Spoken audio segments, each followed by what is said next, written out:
In the middle of a violent canyon flood, a drenched mountain lion suddenly blocked the rangers on a broken bridge.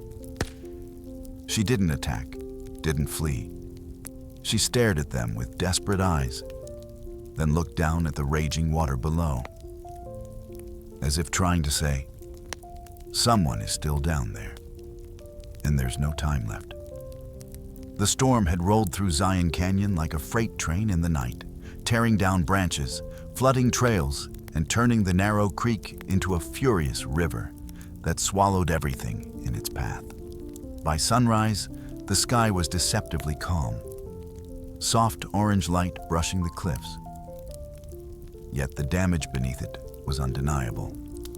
Ranger Adams guided the rescue ATV along the washed-out trail, keeping his eyes on the twisted remains of the wooden bridge ahead.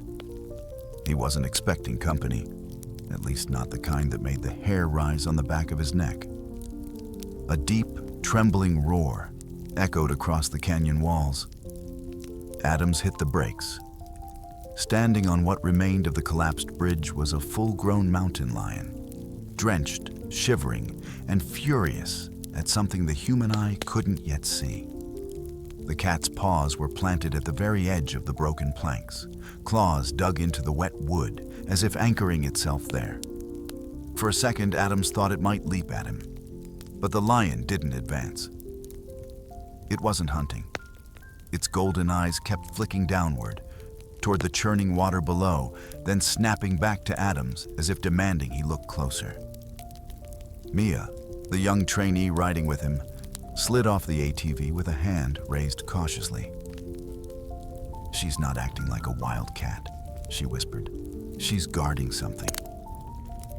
A second roar shook the air, this one sharper, almost panicked. The lion's body trembled as it leaned forward, eyes locked on a swirl of branches tangled under the broken beam. Then Adams saw it. Something bright caught in the current, a flash of blue, a scrap of fabric climbing the surface before slipping under again. And in that moment, with the lion's muscles tightening, Adams understood this wasn't chance. The animal wasn't trapped. It was refusing to leave. "Hold on," he muttered, stepping carefully onto the slippery boards. The lion didn't lunge. Instead, it backed up half a step, not from fear, but from warning. A low growl rolled from its chest, the kind that told a man he was on borrowed time. Only then did Adams notice the mark on its neck. A raw, deep groove in the fur, a perfect circle like a rope or chain had been there, too long. Not something a wild mountain lion acquires naturally. Mia's voice trembled. "That's restraint damage. Someone kept her tied up." The idea settled heavily in Adams' chest. Illegal captivity, trafficking, the kind of crime the park had been wrestling with quietly for years. A crime that often crossed into stories involving missing hikers, rescue teams, and even large-scale investigations that drew in federal law enforcement and digital forensics researchers. Topics he usually associated with high-stakes news pieces about insurance fraud, home security systems, or disaster recovery services. Not a living, breathing lion standing 10 feet from him. The water surged again, lifting the tangled debris just enough for the fabric to break free. It spun toward them, lighter now, clearer, a padded shoulder strap from a child's hiking backpack, the kind with reflective stitching parents bought to keep their kids safe on mountain trails. The mountain lion threw its head back and roared so violently the canyon seemed to quake. Not in anger, in despair. Adams knelt, reaching for the drifting strap with his rescue pole. The moment the metal tip touched it, the lion scrambled forward with a strangled cry, almost slipping off the edge itself. Mia gasped, covering her mouth as the animal steadied, wet fur standing on end. It wasn't trying to stop him. It was terrified he wouldn't move fast enough. The strap finally washed close enough, and Adams hooked it just before it disappeared beneath the foaming water. When he lifted it, his stomach dropped. Embroidered along the threading was a single name: Ethan. He exchanged a look with Mia, one of those silent, chilling moments when both people heard the same thing without speaking. Ethan, the 8-year-old boy who vanished 2 days ago. The boy the entire county had been searching for. The boy who loved animals so much he carried field guides like other kids carried comic books. Before Adams could think further, the lion stepped closer. So close he could see every drop of water clinging to its whiskers. Its breathing was ragged, frantic. For a creature that feared humans, it stood inches from him by choice. Mia whispered, "She's asking us to follow. I swear she is."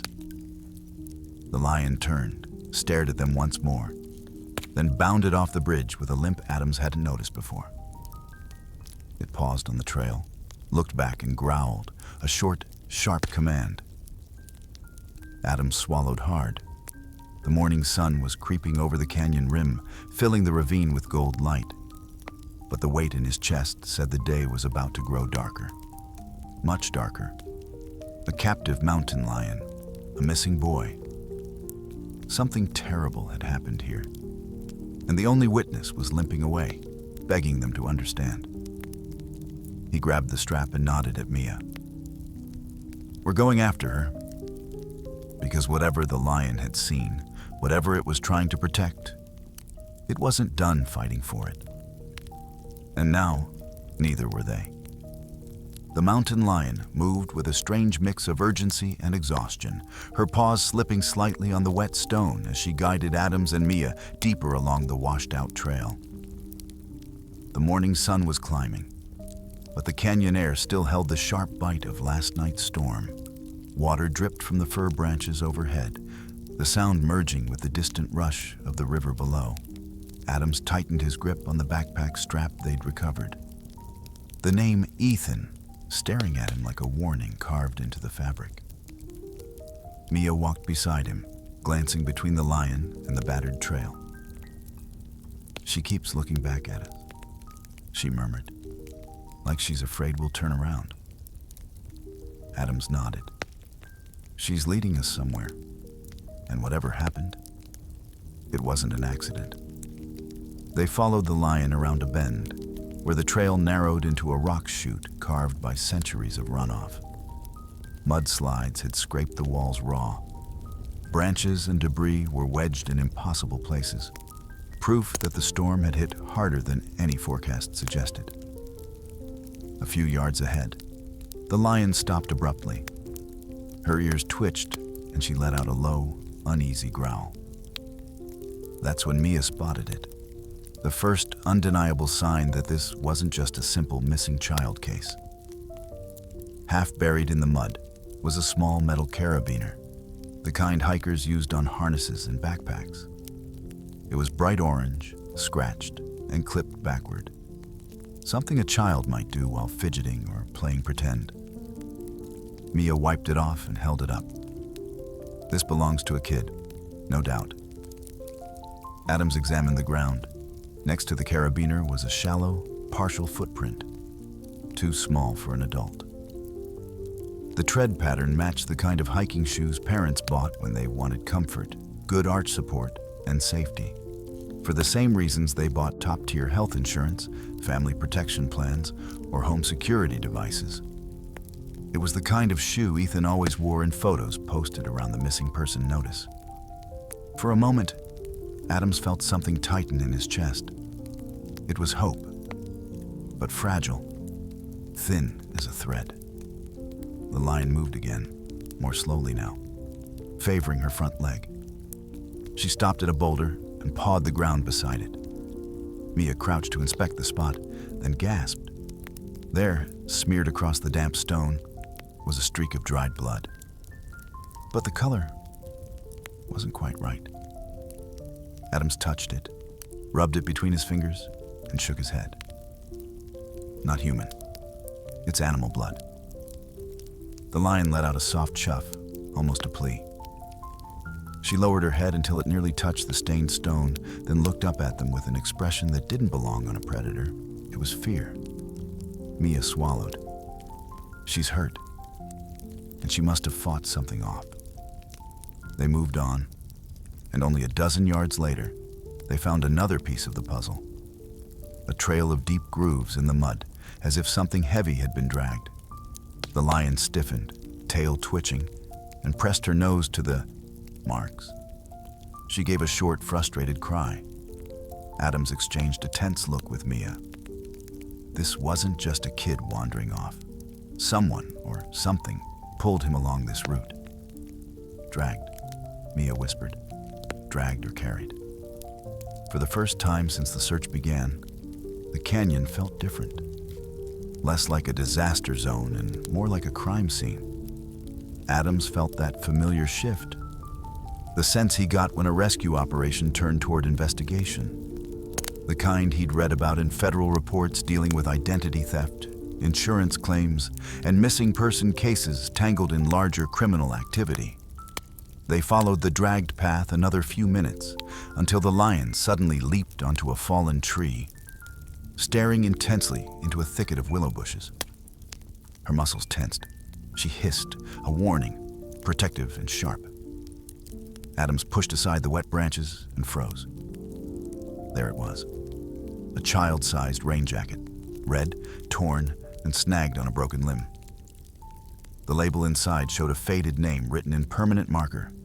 Ethan Ward. Mia's breath hitched.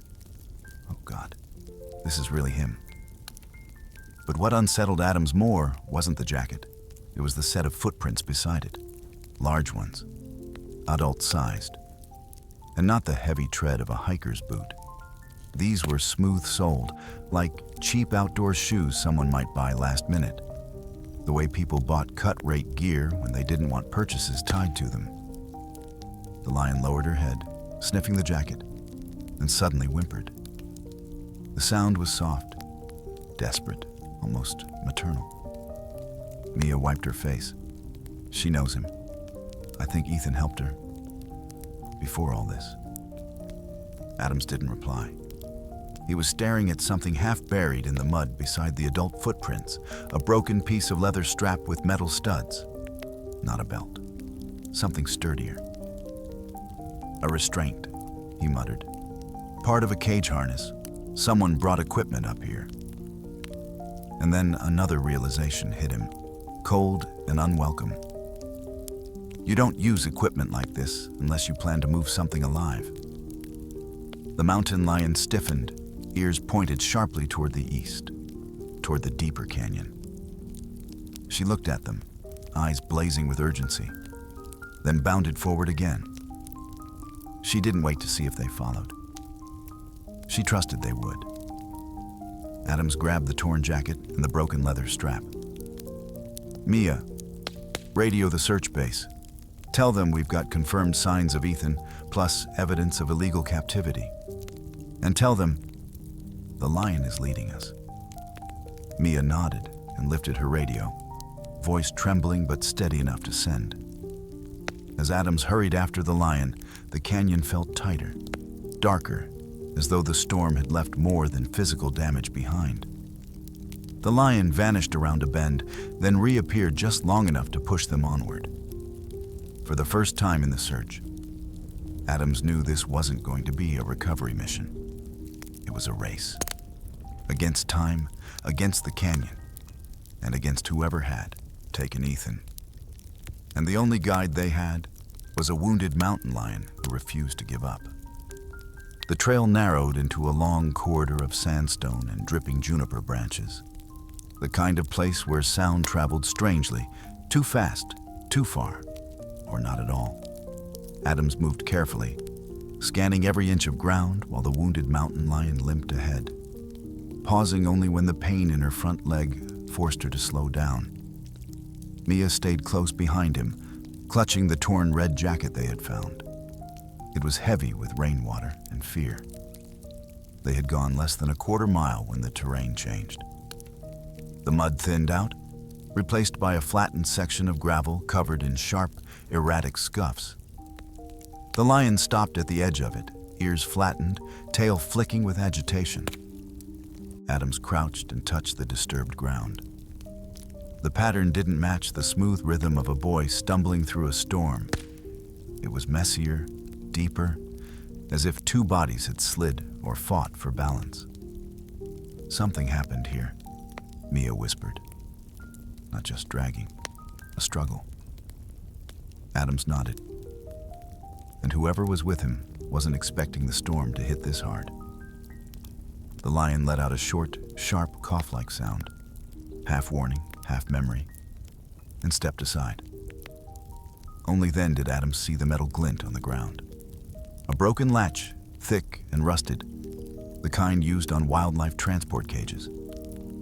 The hinge was snapped clean through, as if struck by something powerful. Nearby, a crushed patch of fur, light brown, coarse, was pinned beneath a fallen limb, the same shade as the lion's coat. Mia sucked in a breath. She broke out. Or someone let her out. Ethan, Adams murmured. He must have opened the cage. That's why she knows his scent. Before Mia could answer, the lion pushed her nose into a cluster of footprints, multiple ones. Adams leaned closer. He counted at least 3 distinct adult tracks. One heavy boot tread, one smooth-soled pattern like the ones they saw by the jacket, and a third, barely there but wide and flat. Mia frowned. This wasn't one person. Someone else was here. Or a second attempt to catch her after she escaped. Adams said. People don't bring this kind of equipment out here unless they're doing more than hiking. This feels like a trafficking route. Mia looked shaken. But trafficking mountain lions? That's federal prison time. That's not casual poaching. Exactly, Adams said. It's the same type of operation you see tied to identity fraud rings or illegal transport networks people read about in consumer protection bulletins. The kind that tries to stay off every kind of radar. Law enforcement, banks, insurance companies. Anyone who can trace them. The lion moved again, following the faintest thread of her own scent. Adams watched her, realizing each step must feel like fire through her injured leg. Yet she pushed forward as if nothing mattered, but reaching the boy she believed was still out there. They rounded another bend, and the trees thinned just enough for the sunlight to spill across a strange shape on the ground. An overturned portable kennel, the industrial type with reinforced steel bars and ventilation holes. Its door lay 10 feet away, twisted open. On the side, a faded shipping label flapped in the wind, the kind used for long-haul transport. Someone had tried to remove it, but a corner remained, showing a barcode and part of a city name, Fresno. Mia's throat tightened. They were moving big animals, or planned to, and the storm ruined everything. Beside the kennel lay a second piece of equipment, a metal snare pole, snapped in half. Adams lifted it and felt his skin crawl. This wasn't amateur work. This was someone who came prepared, someone who operated with practiced efficiency. Until a little boy stepped in the way. A new sound pierced the air, one that didn't belong to the canyon. A metallic click. Adams froze, then turned toward the bushes, expecting movement. But the sound had come from below. The lion had stepped back, her eyes fixed on the ground near the kennel. Adams knelt and brushed away leaves until a small rectangle of plastic emerged. A trail camera, smashed, wires exposed, lens cracked. Mia stared. Someone destroyed evidence. Or they didn't want their faces caught on anything with GPS metadata. Adams said, "This is organized." The lion suddenly growled softly and nudged a narrow opening in the brush. It wasn't a path so much as a tunnel, a low, winding route formed by fallen branches and flood debris. The drag marks led straight inside. Adams exhaled. He was taken through there, But by who? Mia asked. Before he could answer, their radios crackled with static. A moment later, a strained voice broke through, the search base.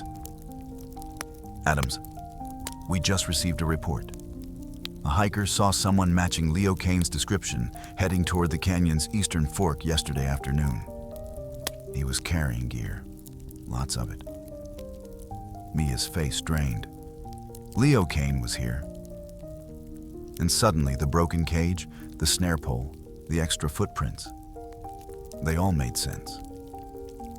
Leo wasn't working alone. He was part of something larger, something planned. And Ethan had walked right into the middle of it.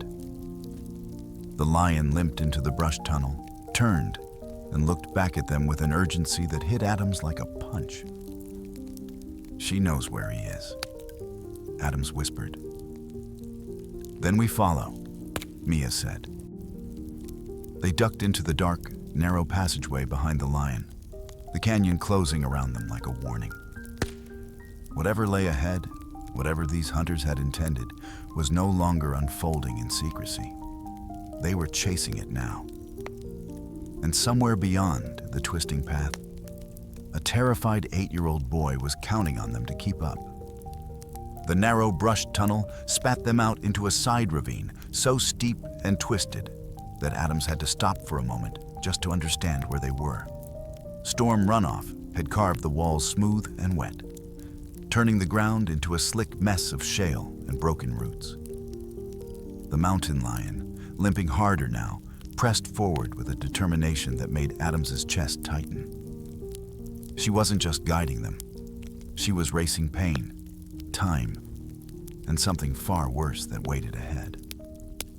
Mia tightened her grip on her radio.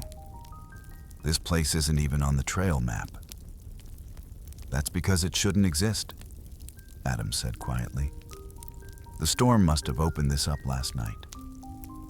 The lion paused at a bend, her breath ragged, sides heaving. She looked back at them, not pleading, not fearful, but urging, demanding.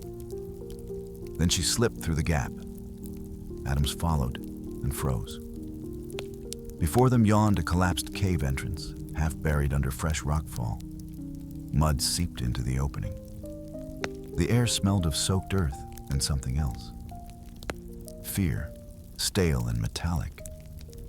Mia covered her mouth when she spotted the faint scrape marks running across the rocks, as if someone had clawed desperately at the inside. Ethan, she whispered.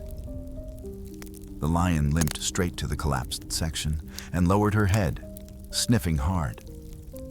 Then she gave a muffled huff and pressed her paws against the smallest opening, just enough for a small body to have crawled through. Adams dropped to his knees and shone his flashlight inside. At first, he saw nothing but darkness. Then, slowly, shapes emerged. A toppled camping stool, a metal thermos lying on its side, a torn sleeve from a child's shirt, and in the far corner, a faint movement. Mia, he's in there. Adams pushed his shoulders into the narrow gap, ignoring the rocks grinding against his vest. Ethan, can you hear me? A weak, trembling voice drifted out. Help, I'm here. Mia gasped and ran to help widen the gap. Hold on, sweetheart, we're coming.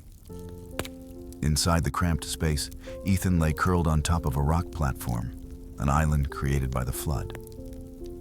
His leg was bruised, swollen, and twisted awkwardly. Mud streaked his arms. His eyes fluttered open when Adams reached him. Are you hurt anywhere else? Adams asked gently. My leg, and she's hurt too. Ethan pointed weakly toward the entrance where the lion was watching, trembling on her remaining strength. She stayed with me when the rocks fell.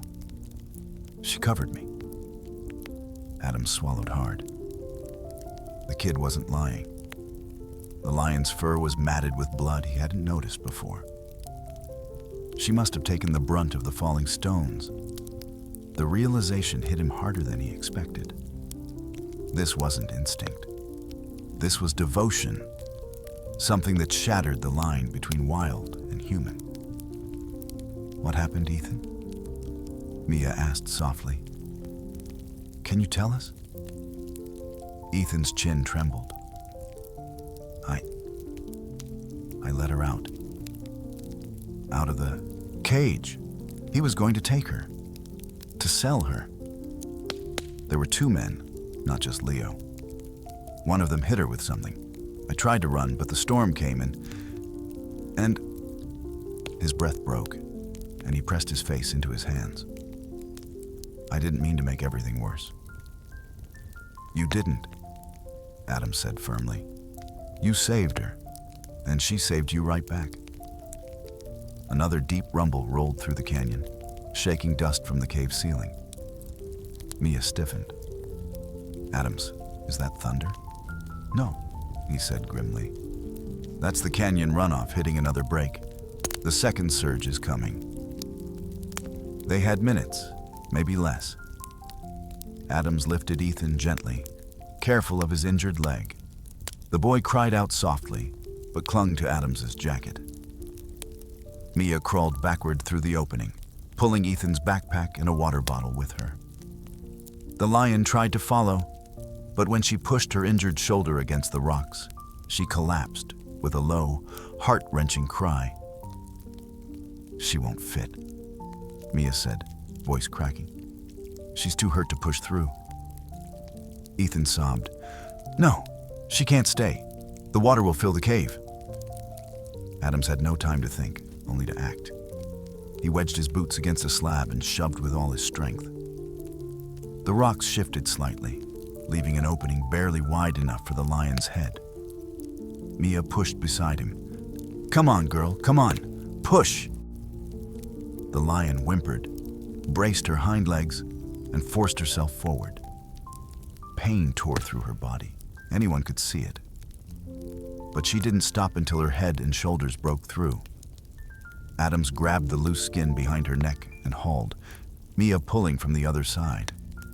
With one final desperate lunge, the lion tumbled out and collapsed at Ethan's feet. The ground trembled again, stronger. Adams didn't hesitate. "We have to move, now."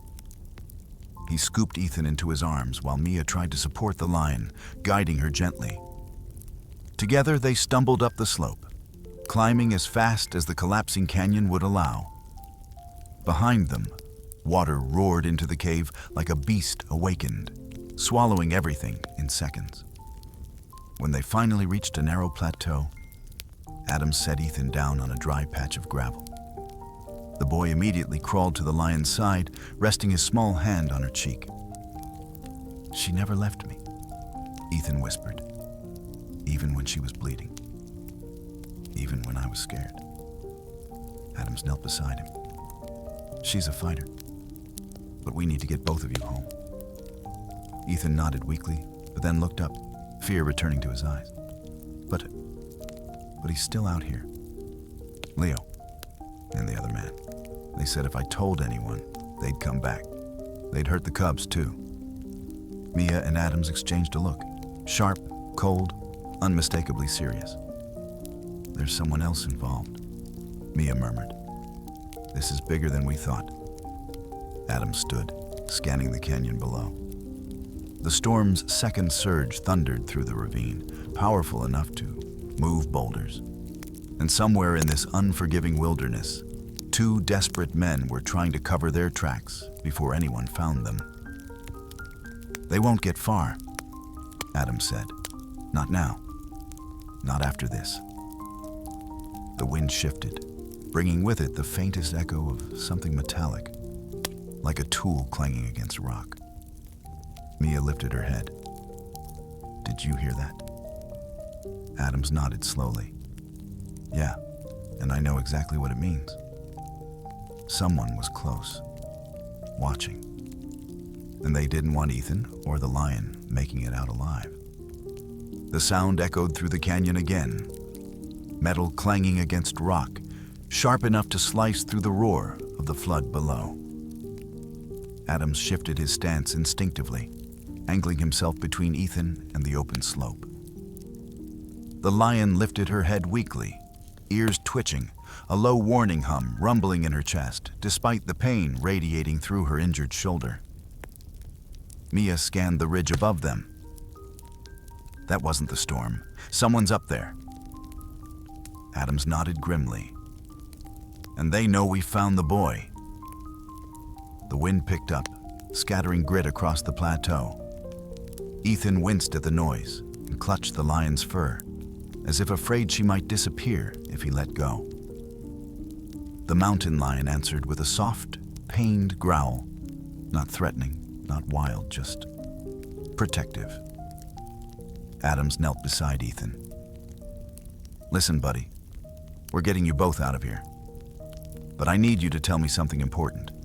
You said there were 2 men. Did you see the other guy's face? Ethan hesitated, breathing hard, then nodded. He had a scar, right here. He traced a line from his forehead to his cheek. And he wore gloves. Even when the storm started, he said they were going to take the cat somewhere far away. Somewhere cold. Mia's face darkened. That sounds like cross-state transport. That's organized trafficking.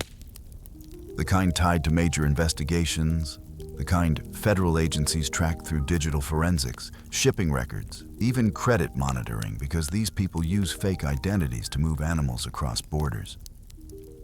Adams breathed out slowly. It means they're not amateurs, and it means they're dangerous. Above them, a shadow moved between boulders, quick, precise, familiar. Leo Kane. Even from a distance, the frantic energy of the man was unmistakable. His clothes were torn, soaked through. Mud streaked his arms. And he was carrying something. Something long, metal, and ugly. A collapsed snare pole. He crouched behind a rock, thinking he was hidden. But he had already been seen. Mia's voice sharpened. Adams, he's watching us. Adams motioned her to stay low. He won't come down, not while we're together. He'll wait for a chance to separate us. Thunder cracked overhead, not from the sky, but from deep in the canyon walls as runoff slammed into a new break. The ground vibrated. Ethan flinched and clung to the lion, whose breathing had grown shallow with every passing minute. We can't stay on this ledge, Mia said. The next surge could hit the ridge. We need higher ground. Adams scanned the terrain and spotted a narrow switchback trail carved into the cliff face. A maintenance route used only by rangers. Treacherous, but safe from floodwater. That way, but we move slow. He lifted Ethan again, cradling him in both arms as the boy cried out from the pain in his leg. Mia wrapped one arm under the lion's chest, helping her up. Every step the cat took was a battle against gravity and injury. But she refused to give in. She leaned against Mia, then staggered forward, her eyes locked on Ethan. The 3 of them climbed inch by inch, the ledge crumbling beneath them in places.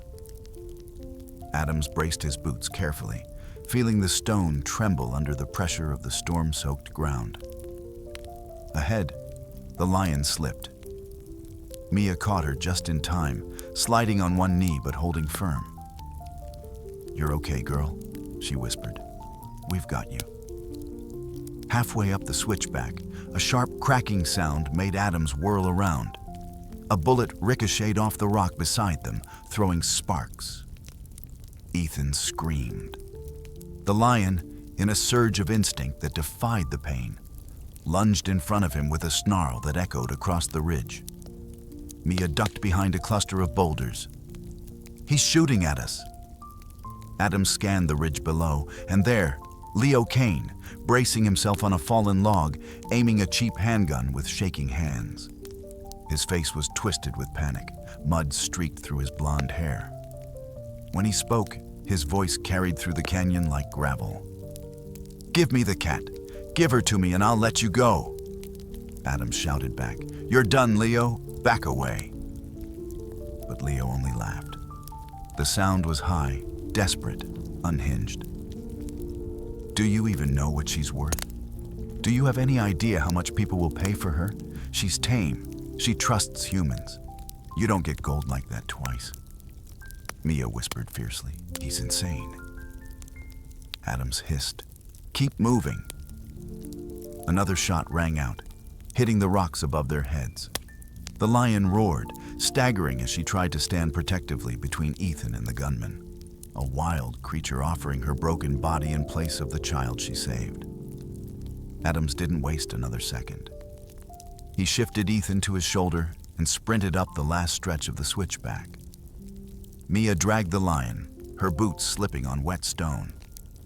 Behind them, Leo cursed and tried to follow, but the collapsing ridge forced him to climb slower. When Adams reached the top of the trail, he stopped cold. A rusted pickup truck sat wedged between two boulders, battered by the storm but intact. And standing beside it, gripping a walking stick with white knuckles, was an older man. Weathered face, gray beard, eyes burning with something deeper than fear. Ethan gasped. Grandpa? The old man straightened, fire blazing in his expression, as he saw the lion, the boy, and the two rangers.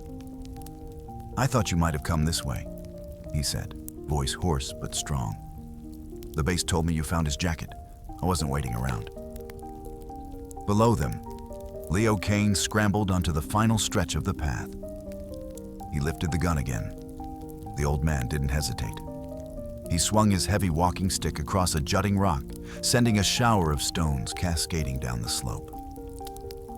Leo slipped, lost his footing, cursed, and rolled backward, slamming into the mud. He didn't fall off the cliff, but he dropped the gun. Adams grabbed it quickly. It's over, Leo. Leo scrambled backward, breath heaving, eyes wide with the trapped animal's terror. You don't understand. He's still out here. The man with the scar, he's still out here. He won't let you take her. Adams felt the world go still. There was another one, and he wasn't finished. The canyon wind howled around them, dragging the dark truth across the ledge like a shadow. The man with the scar wasn't running from them. He was hunting, and they were already on his trail. The plateau trembled beneath their feet as the storm's second surge tore through the lower canyon, shaking loose gravel and sending ripples through the soaked earth. Adams tightened his hold on Ethan while Mia knelt beside the mountain lion, steadying her as she struggled to rise.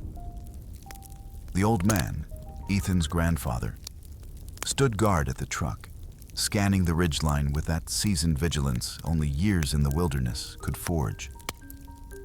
But the ridge was too quiet, too still. That was the moment Adams realized Leo Kane hadn't been lying. The man with the scar was still out here.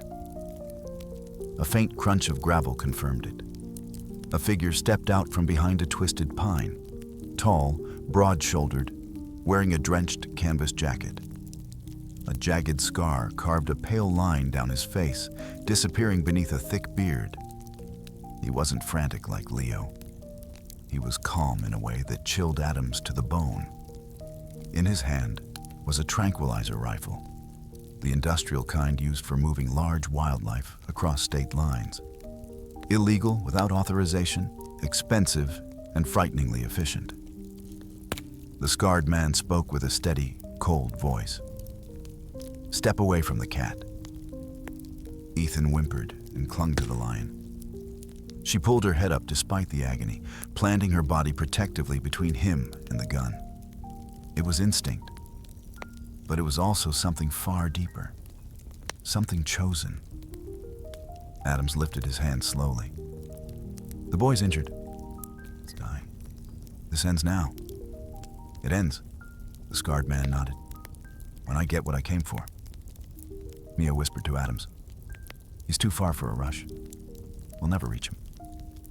The old man's eyes narrowed. He won't shoot the boy. He needs silence. No witnesses. The scarred man raised the gun. and the mountain lion suddenly forced herself up with a roar so raw and defiant it echoed through the canyon like thunder. She staggered, but didn't fall, positioning her battered frame between Ethan and danger. The scarred man hesitated a fraction, just enough. Adams moved. He threw himself sideways, knocking Mia toward the truck, shouting for her to take Ethan. The tranquilizer fired, darts slicing the air and punching into the dirt inches from where Ethan had been. The lion lunged, not gracefully, not powerfully, but with a desperate burst of loyalty that no wild instinct could explain. She slammed into Adams's side, knocking him clear of a second shot. The scarred man cursed and adjusted his aim, but he was too late. The old man surged forward and swung his walking stick with the precision of someone who had spent decades keeping predators, human and animal, at bay. The stick cracked against the rifle, sending it clattering across the rocks. The scarred man lunged at him, but Adams barreled into him, the two of them colliding hard against the stone wall. The struggle was brutal. Mud, fists, boots slamming into wet earth. The man was strong, fueled by desperation and a lifetime of violence. Adams felt a blow to his ribs that stole the breath from him. The scarred man reached for a knife strapped to his belt. And then he froze. The mountain lion, shaking, bleeding, barely conscious, had somehow dragged herself between them. She stood over Adams, growling, a deep, rattling sound that came from whatever remained unbroken inside her. The scarred man snarled, "Get out of the way." The lion took a step forward. Another. Her claws dug into the gravel, her body trembling under its own weight. But she didn't move aside. She pushed closer, forcing the man back with nothing but sheer will. "Unbelievable," he whispered. "You're actually protecting them." He raised the knife. A gunshot cracked across the ridge. The man staggered, dropping the blade. He collapsed to his knees, clutching his arm. Behind him, Mia lowered Leo Kane's fallen handgun, hands shaking but eyes locked on the target. Adams rolled to his feet, breath ragged. "Mia, you okay?" She nodded once. He was going to kill her. He wasn't stopping. The canyon went silent except for the distant roar of the storm. Rangers from the search base arrived moments later, alerted by Mia's earlier radio call and guided by the sound of the gunshot. They secured both men. Leo dazed and defeated, the scarred man snarling as cuffs snapped around his wrists. Evidence recovered from their pockets, and gear would later tie them to a wider trafficking ring spanning multiple states. One that used forged identities, fraudulent documents, and even insurance fraud schemes to move illegally captured wildlife without a trace. But none of that mattered to Ethan. He knelt beside the mountain lion, touching her face gently. "Don't leave," he whispered. "Please don't leave." Rangers loaded her onto a stretcher, her breathing faint but steady. A veterinarian traveling with the response team injected pain medication and covered her with insulated thermal blankets, the same kind used in disaster response and emergency medical services. Ethan held her paw until the very last moment before she was lifted into the rescue vehicle. Hours later, at the medical station, Ethan was stabilized and wrapped in warm blankets. His grandfather never left his side. And when the veterinarian finally emerged with news, everyone went silent. "She's alive," the vet said. "And she fought harder than any mountain lion I've ever seen. She'll need surgery, rest, and a controlled environment. But she has a real chance." Ethan's face crumpled with relief. 2 days passed before he was allowed to visit the rehabilitation ward. The lion lay in a padded enclosure, bandaged, tired, but alive. When Ethan stepped in, she lifted her head just enough to see him, and her tail brushed weakly against the floor. He touched her cheek, whispering, "You came back for me. I'll come back for you too." The lion blinked slowly, a calm acceptance, a bond sealed by something older than words. Mia stood beside Adams, watching through the safety glass.